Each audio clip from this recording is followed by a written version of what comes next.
On this episode of Black Girl Gone, I tell the story of 19-year-old Sade Robinson, who was murdered in Milwaukee, Wisconsin. On April 1st, 2024, Sade went on a date at a local bar and restaurant. After the date was over, surveillance footage captured her and her date driving away in her car. It was the last time anyone ever saw her.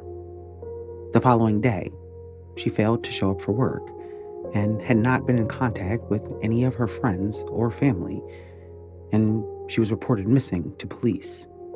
But in the hours before the report was made, police in Milwaukee had begun making a series of disturbing and unsettling discoveries that would eventually lead them to the truth behind what happened to Sade and to the person responsible. This is Sade's story. A year ago, Sade Robinson was a college student, a young woman with plans and dreams. She had goals she hadn't yet to accomplish. But before she could finish college, before she could live out her life, Sade was murdered, and her brutal death rocked the city of Milwaukee and left her family shattered. Although her alleged killer was caught, calling it justice feels hollow because Sade will never have the chance to live the life that she deserved.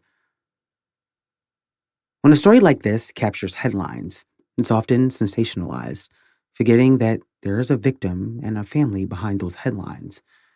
For those who knew and loved Sade, she was more than a victim, more than just a pretty face.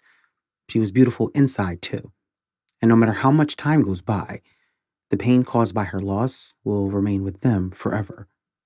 Sade Robinson was born May 10th, 2004, in Vicksburg, Mississippi, born to Sheena Scarborough and Carlos Robinson. Sade lived in Mississippi until she was 1, and then her family moved to Milwaukee, Wisconsin, where she lived with her mother and grandparents. Her mom described her as an inquisitive child who always wanted to explore the world around her. In elementary school, she played soccer and was a Girl Scout. Her dad, Carlos, lived in Florida, and so, as a child, Sade would split her time with him there. As she grew up, she developed a love for the arts, from rapping to dancing. She could do it all. Her mom said that she even did ballroom dancing at one time. Sade was a well-rounded kid who seemed like she was willing to try new things. When she was in middle school, she became a member of the junior ROTC and dreamed of one day joining the Air Force. In 7th grade, after having some trouble in school, Sade moved down to Florida to live with her father full-time. But after having her struggles, by the time she entered high school, Sade had become an excellent student, popular amongst her peers, who had nothing but good things to say about her. Quote, her laugh was contagious. She was confident in the best possible way. She was unstoppable and not in an arrogant way, her close friend said to the Milwaukee Journal-Sentinel. In 2019, after living with her dad for a few years, she came back to Milwaukee to live full-time. Sade worked so hard in high school that she ended up graduating a semester early, finishing in December 2021. After graduating high school, she enrolled at Milwaukee Area Technical College, where she majored in criminal justice. And once in college, Sade eventually moved out of her mother's home and into her own apartment. To support herself, she had begun working at a local pizza restaurant called Pizza Shuttle on the east side of Milwaukee when she was 15, and so she kept that job while she started college. In 2022, she also began working at a country club called the Wisconsin Country Club on the city's north side. For most young women, holding down 2 jobs, paying bills, all while being a student, would have been too much, but not for Sade. She managed to balance it all. Like her friend said, she was unstoppable. She had goals and dreams, and she had been on a steady path to achieve those things. Often when people die, you hear about how good of a person they were, and some people feel like it seems disingenuous to say that someone was a good person or that they lit up a room after they've died. But as I read the things that were said about Sade, I can tell that these are not cliches, that she was everything that they said that she was. By 2024, Sade was getting ready to graduate from MATC with her associate's degree that May. At 19, she was enjoying life, hanging out with friends, traveling, all the things you would expect a young woman to do. She still lived in her apartment and was making plans for what she wanted to do after graduating. But before she would get the chance to graduate and fulfill any of her plans for the future, her life would come to a brutal and shocking end. Now, as you listen to this story, it's important to know that while there's a lot of public information available about this case, it is yet to go to trial, and so there are still questions that have not been publicly answered. But regardless of those details, on April 1st, 2024, everything for Sade and her family changed. That day, Sade had work at Pizza Shuttle. She spoke to her mom on FaceTime before her shift and then went to work. But after work that day, she had made plans. She had a date, and she was looking forward to it.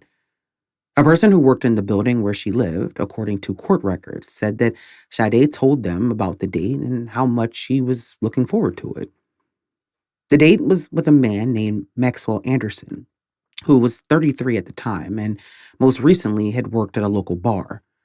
It's not clear how Sade met Maxwell. I mean, there's a belief that they had met on a dating site like Tinder or Bumble. However, it's also possible that they had met at the bar where Maxwell worked. According to reports, Sade and her friends liked to go to that bar because they did not ask for ID at the door.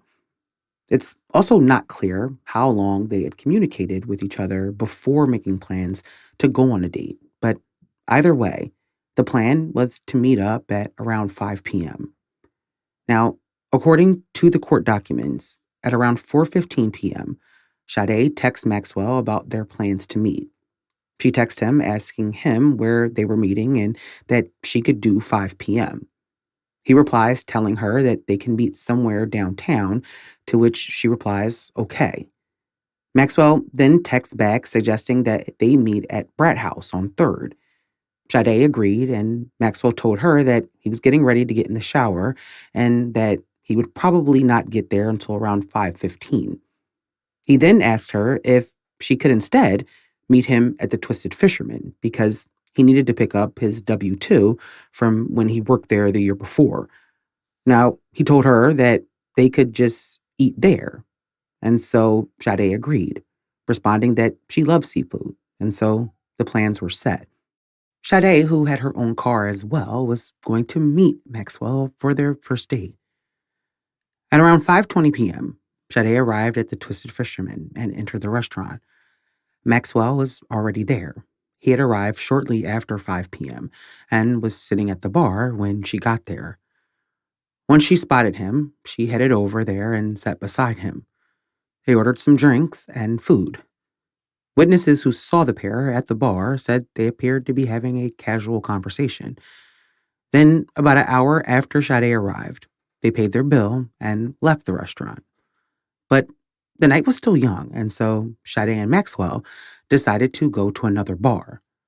As far as I could tell, Maxwell did not drive to the first bar where they met, and so I'm not sure how he got there, but after leaving the Twisted Fisherman, they both got into Sade's car and drove to Duke's on Water. Surveillance footage captured them arriving in the parking lot at about 6:30 p.m. and then entering the second bar. Footage from inside the bar shows Sade and Maxwell having drinks and talking. Shortly after 9 p.m., 2.5 hours after they arrived, footage captures Sade and Maxwell getting into her car together. And at that point, it's assumed that she had agreed to go back to his house. However, no one knows for sure, but either way, they left the downtown area and drove to Maxwell's house. The next day, April 2nd, 2024, Sade was scheduled to be at her job at the Pizza Shuttle, but when it was time for her shift, she was a no-show. In her time at the restaurant, she had been known for being an on-time, reliable employee, and so the fact that she had not shown up was immediately concerning. Her manager tried to call her, but they did not get an answer. However, her manager was not the only person who had not talked to Sade. None of her family or friends had spoken to her since the day before. She wasn't responding to texts or calls, and she never showed up for work. As the hours went by that day, people closest to Sade were becoming increasingly more worried. She always kept in contact with them, and so the fact that she had gone silent was a bad sign. By the evening on April 2nd, when Sade still had not returned any calls or texts and had not come home, a friend of hers decided to go to the police department to file a missing persons report. At 9 p.m., Sade's friend walked into a local police station and reported her missing. She told police that Sade had not shown up for work and wasn't returning anyone's phone calls. She said that the last activity from Sade was from Snapchat the night before while she was at Duke's on Water. But after that, no one had seen or heard from her. Now, it's not clear if the police took an actual report at that time. As you know, when an adult has been missing less than 24 hours, police are usually reluctant to take an actual report. However, we do know that a Be on the Lookout was put out for Sade. Her family and friends tried to figure out what happened to her and where she could be. Sade had a tight-knit group of friends and was close with her family. It was completely out of the ordinary for her to just be gone without any explanation or contact. She was the type of person who always kept in touch, whether it was a quick text or a phone call. Her sudden disappearance left everyone worried and confused because it was so unlike her to vanish without a word. By April 3rd, it had been 2 days since anyone had seen or heard from Sade, and the concern was mounting. According to court documents, that day, police went to her apartment after receiving the report of her missing on the 1st. The officer knocked on the door to the apartment, but Sade was not there. But while Sade's family and friends began searching for her, hours before she was officially reported missing, Milwaukee police were uncovering a series of strange and unsettling clues. On the day that she was reported missing, April the 2nd, the Milwaukee Fire Department received a call at 7:32 a.m. for a car that was on fire. When firefighters arrived, they found the car, a 2020 Honda Civic, fully engulfed in flames. What firefighters didn't know at the time was that the car belonged to Sade Robinson, and 10 hours later, she would be reported missing. But the discovery of Sade's car was not the end of the things that would turn up that day. However, what police discovered next was far more gruesome, marking the start of an investigation filled with chilling details that seemed ripped straight from a horror movie. What they found would haunt everyone involved, and it was only the beginning. On April 1st, 2024, 19-year-old Sade Robinson went on a date. It was the last time anyone ever saw her. She was reported missing the next day, and when a gruesome discovery was made that same day, the connection turned this missing person case into a homicide. When Sade was first reported missing on the night of April 2nd, no one in her life had any idea that in the hours since she was last seen, discoveries were being made around the city that pointed to the very real possibility that something horrible had happened to her. First, her car was found that morning after it had been set on fire. Now, what's not clear is why the connection to her car wasn't made right away when she was reported missing, but nonetheless, the connection was not made. But several hours after her car was found, the Milwaukee County sheriffs were called out to the Waremont Park after receiving a report that a human leg had been found on the beach. When police arrived at the park, the person who placed the call led them to the beach, and there, they found what appeared to be the right leg of a black female. The person who made the discovery told police that they were meeting a friend at the park and that they decided to walk along the beach when they found the leg. After it was found, The remains were taken to the medical examiner, who determined that it belonged to someone who was approximately 5 feet tall. Now, once news of the leg being discovered reached police in Milwaukee, the investigation into Sade's disappearance ramped up. The officer who had gone to her apartment to do a welfare check had heard about the severed leg found in the park, and so she contacted the Milwaukee sheriff to inform them that they had received a missing persons report for a young woman who was around 5 feet tall. Although there was no way to positively identify who the leg belonged to at that time, the fact that it was found the day that Sade was reported missing was suspicious enough to capture the attention of that officer.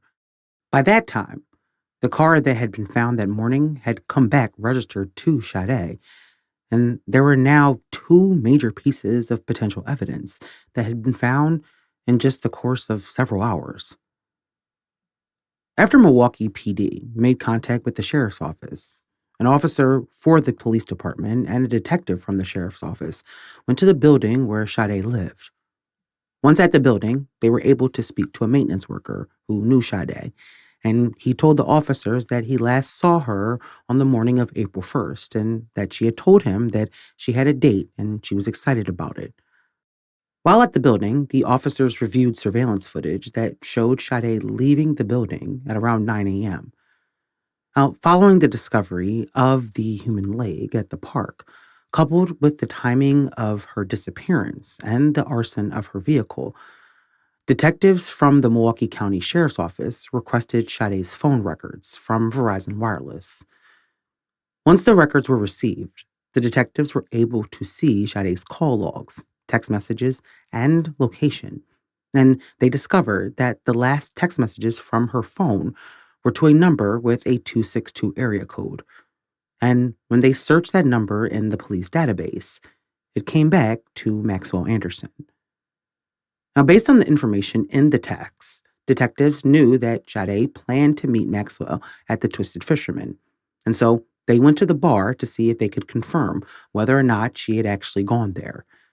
Once there, the detectives were able to review surveillance footage from inside that showed Sade and Maxwell sitting at the bar. He also spoke to the owner and manager, who confirmed that Maxwell used to work there and that he told the manager he was there to pick up his W-2, which is what he told Sade in their texts.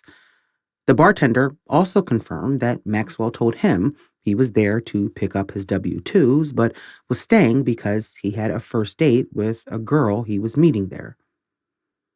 Now, on April 3rd, while police were trying to piece together Sade's movements on the 1st, a friend of hers, who told detectives that she came to the police station after hearing that Sade was missing on the news, she said that she had accessed the Life 360 app, which allows friends and family to track each other's locations.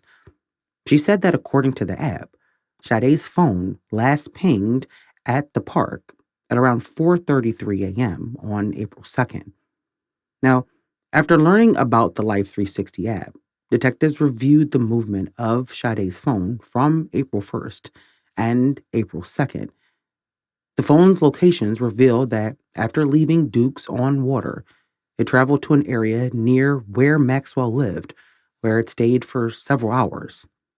After that, the phone traveled to several other locations before last pinging at the park where the leg was found. At 4:35 a.m., the Life 360 app indicated that the phone's battery died. Now, once the information from the Life 360 app was confirmed, the mystery about Sade's disappearance began to unravel, and the disturbing truth about what happened to her the night she was last seen began to come to light. Now, what started out as a missing person case quickly turned into a murder investigation, and the prime suspect was Maxwell Anderson, the last person to see Sade alive. With everything they had learned, investigators had enough probable cause to obtain an arrest warrant for Maxwell Anderson and a search warrant for his property. Shortly after 1 p.m. on April 4th, 3 days after Sade was last seen, police pulled over Maxwell Anderson and placed him under arrest. After his arrest, the search warrant on his home was executed, and several key pieces of evidence were found. There was blood found on bedding in one of the bedrooms and on a wall leading to the basement. They also found several gasoline containers in the garage area. As the information about Sade's disappearance and the arrest of Maxwell Anderson spread around Milwaukee, the details shocked the entire city. A young woman on a first date, murdered, allegedly by the man that she had gone on the date with, is every woman's worst nightmare. But once it spread to social media and spread beyond the immediate area, the case quickly became a sensationalized headline. The story does have similarities to other cases of young Black women murdered after going on a first date, but Sade was more than just a girl killed on a first date, and her murder devastated her family and friends. While Maxwell Anderson sat in jail, investigators continued to search for additional evidence that they would need to officially charge him with the crime. On Saturday, April 6, 2 days after his arrest, investigators working the case returned to the area where Sade's car had been found. While canvassing the area, a detective stumbled upon a severed human foot. The foot was collected, and once at the medical examiner's office, they confirmed that the nail polish on the toes was the same nail polish found on the foot and leg found in the park. After the discovery of the remains, detectives then searched for footage, and they found some at a nearby store called the Lisbon Liquor and Food Mart. The footage that they found showed two people, one in a blue jacket and another with an umbrella, walking west on Lisbon Avenue. As they slowed near a vacant lot, a third person with a tan backpack crossed the street heading south. And then the person in the blue jacket appeared to be shocked, pointing at the man with the backpack and flagging down passing by cars, shouting he did that, while urging someone to call the fire department. Investigators identified the person in the blue jacket, who later reported seeing a white male exit Sade's Honda Civic, light it on fire, and then walk away westbound. Detectives canvassed the area for more footage, tracing the man with the tan backpack as he walked west, eventually boarding a Milwaukee County Transit System bus heading north on 35th Street towards his residence. The bus footage captured his face, which investigators matched to Maxwell Anderson's booking photo from his arrest on April 4th. The hoodie he's seen wearing in the footage matched one in his car when he was arrested.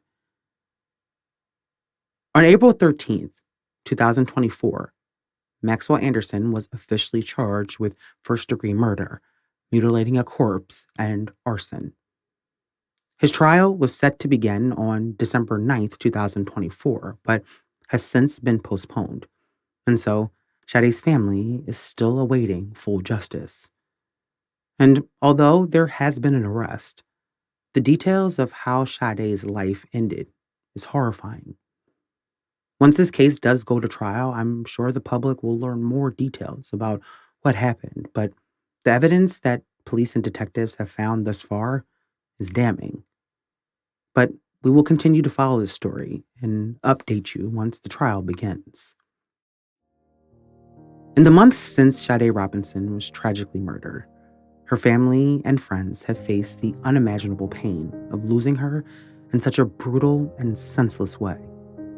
They've also had to navigate the intense public attention surrounding the case, as media headlines reduced her story to a single shocking narrative: a young woman murdered on a first date. But Sade's loved ones want people to know that she was much more than the circumstances of her death. She was a vibrant young woman with dreams that were just beginning to take shape.